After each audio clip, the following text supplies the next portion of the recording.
Good morning, everybody. Welcome to today's webinar all around how to ward off authorized push payment fraud. My name is Kasia. I'm the Product Marketing Manager for Fraud and Error Prevention at AccessPay. And I'm joined today by our very own CFO, Sean Moriarty. Sean, would you like to give yourself a quick introduction? Yes, good morning, everybody. You may have noticed the first fraud in that the picture of me doesn't quite match the reality, so that's about 10 years old. I'm the CFO at AccessPay. I've been with the business since 2015, and looking forward to speaking about a subject that I think keeps a lot of people in finance teams awake at night, which is fraud. Thanks, Sean. So as a CFO, as an experienced CFO at a fintech company, we thought who better to talk to us today about all things push payment fraud, particularly within the corporate finance function. So authorized push payment fraud, or APP fraud, as it's commonly known, is a growing problem for corporates, all types of organizations across the UK and beyond. It's estimated that in 2022 alone, over 500 million, $500 million, was lost to authorized push payment fraud last year. So we wanted to get together today for 15 minutes of your time just to talk through what does that look like in a corporate setting and what can you do to prevent that and try and counteract that within your processes as much as possible. So Sean, over to you. Can you tell me what you know about authorized push payment fraud and what does that look like in the workplace from your experience? Yes, of course. So I think just recapping on those three letters, authorized.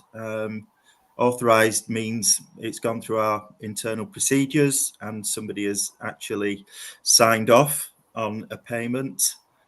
Push, we're initiating that payment, so we're in control of our bank account and we've willingly sent a payment to a third party who we believe to be a genuine supplier or employee or another bank connected with the business for good reasons.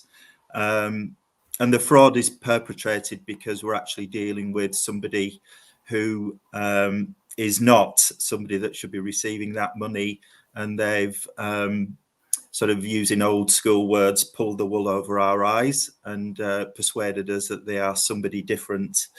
So yeah, that's going to lead to a likely permanent loss of cash, potentially of a very significant value, with all the consequences and ramifications of that. And I think certainly from my position as a CFO and a director, then your fiduciary business to look after the assets of the company. Cash is clearly a very valuable asset, and that's clearly a breakdown in internal procedures for something like this to happen. Are there any examples or like common instances that you've come across, like either in your own career or with peers in the industry?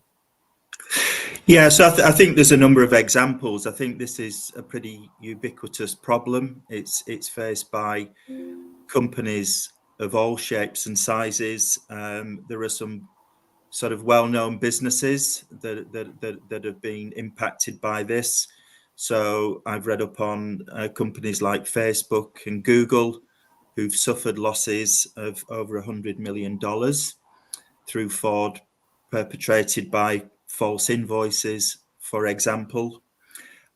Just last week, I had an email from a local accountant who was advising of an APP that had been perpetrated by somebody pretending to be their bank. So they contacted the company. The company had just made some payment runs. The fraudster, acting as the bank, had advised the company that there was suspicious activity on the account, that they needed to transfer money back into their account from a holding account, The company shared the screen inadvertently with the fraudster, and that resulted in them authorising a subsequent transfer of £200,000. So that's a local business. And then I know somebody that I've worked with for a number of years. They actually had their emails hacked. Somebody had control of an email account, found documentation from a funder, produced a fake letter advising that funder's bank account details had changed, and requested a significant payment into this alternative account. In that case, that payment didn't happen because some sensible checks were undertaken in terms of contacting that funder. But yeah, there's all sorts of ways and means of doing this, and that means we need to be really alert to it. Yeah, absolutely. It just goes to show as well, doesn't it? It can happen to absolutely any business. Doesn't matter whether you're a multi-billion-pound entity or a little small, medium-sized business locally. Yeah, absolutely right. So, I mean, why do you think it's so prevalent then? Like, are there specific factors you think that are going into this that makes it so common and so believable and effective, essentially, for the fraudsters? Yeah, I mean, it's an attractive market to target. We've got business-to-business payments, so this is ignoring the consumer side of this, and I think we've probably all read examples of individual consumers that are being defrauded of money. The business payment market in the UK is worth trillions of pounds. UK business payments probably over 5 billion daily, and these fraudsters just need to be successful a small number of times and occasionally in order to probably make quite a lucrative living. And I think at the moment, unfortunately, in terms of retrieval of these funds and tracing and catching fraudsters, it doesn't seem like there's a great success rate. So I think that means the onus really needs to be on the business to be set up in order to combat this and not allow these payments to leave the company in the first place. I think in terms of some of the things that create opportunity, we clearly have had multi-site working amongst businesses for a long time, particularly multinational businesses. We all know there's more remote working now. We're very used to receiving instructions and dealing with people by purely electronic means. We may actually be dealing with people in our teams that we've never physically met, so that we actually only know them through some digital way of communication. Technology is good at producing fake documents.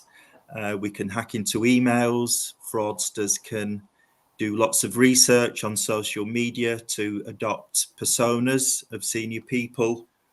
And then, of course, in the payment sphere, we now have things like faster payments, which is where most of this fraud is perpetrated, because once that payment's gone, it's gone instantly. And so there's lots of ingredients there that I think fraudsters are looking to exploit in order to be able to persuade us to be able to send them money. Yeah, absolutely. And I mean, that begs the question then, like, how can that be tackled? And I guess the most obvious place to start with that is, how can you actually spot what those common scams are?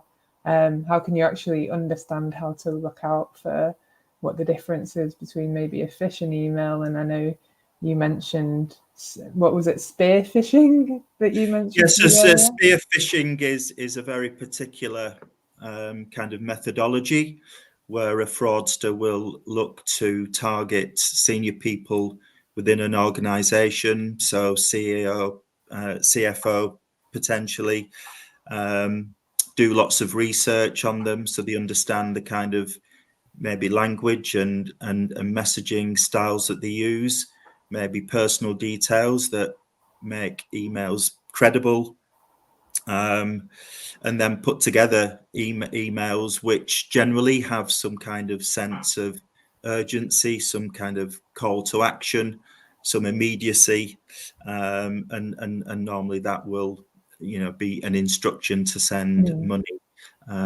to an account that is controlled by the fraudster. Yeah.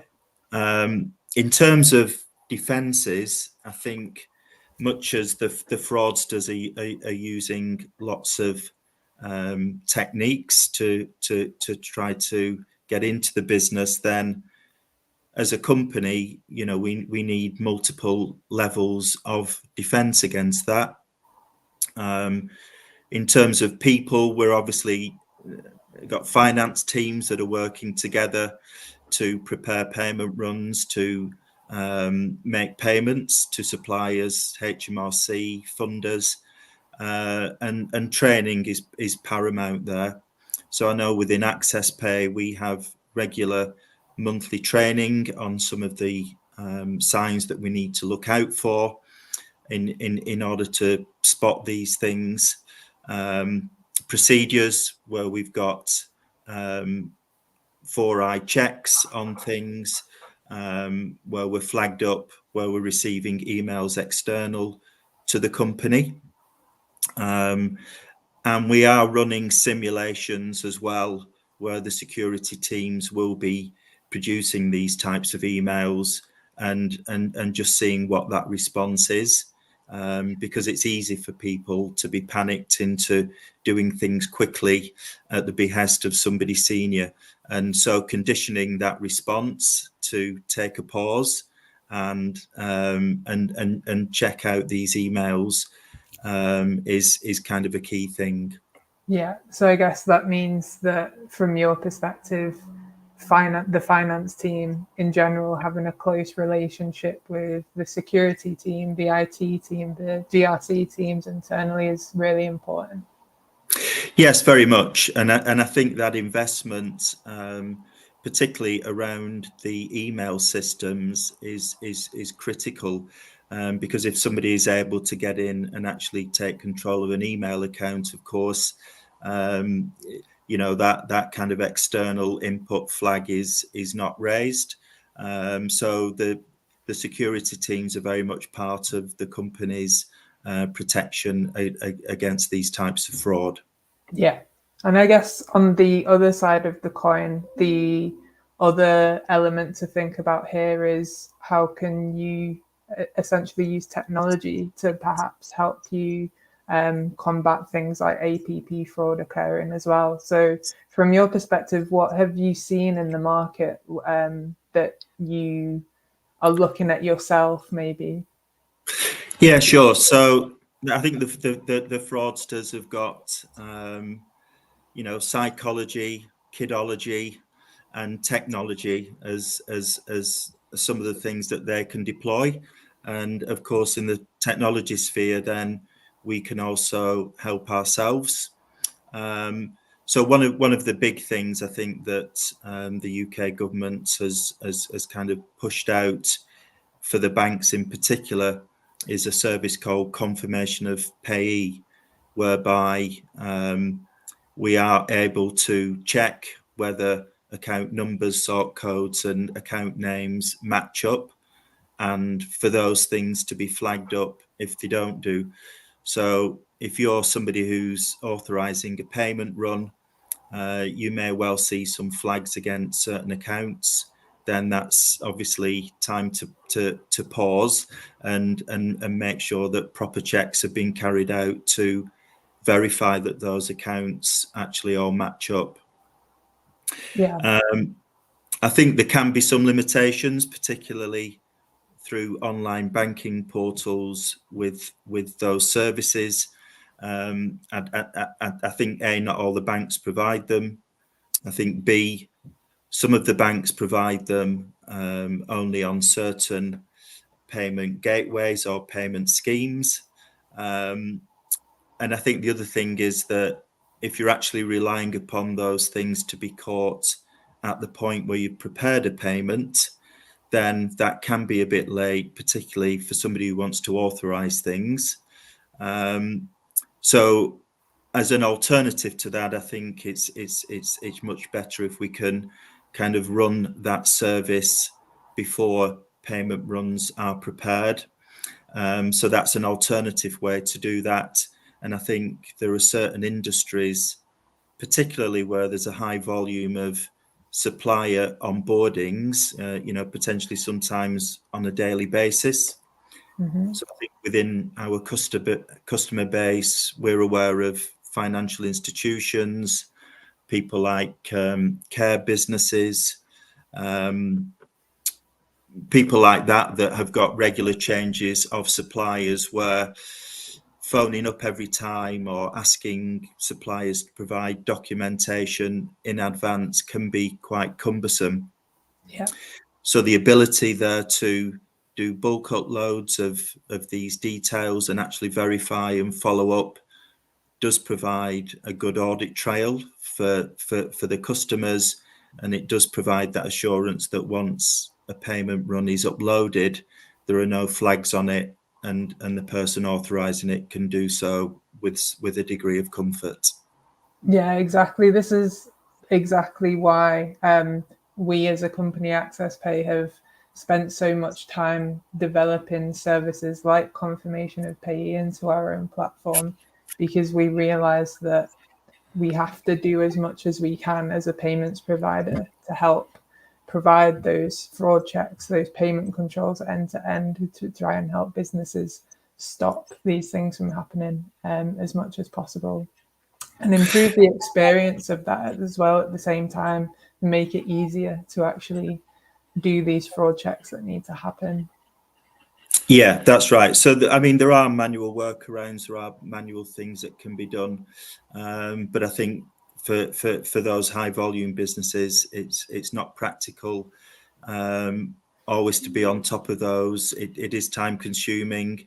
And certainly I think from my point of view, the technology doesn't sleep. The technology is programmed to be alert. The technology cannot be kidded, by psychological tricks. And I think it certainly is a big comfort factor from me that we're able to deploy those defenses. Absolutely.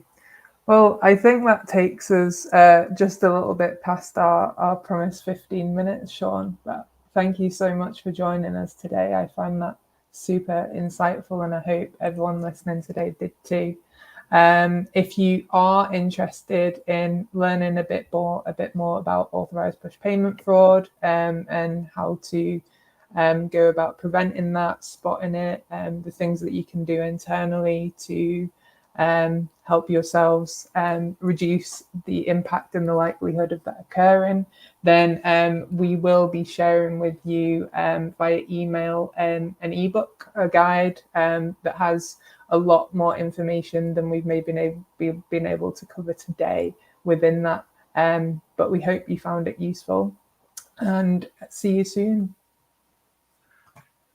Bye, everybody. Thank you.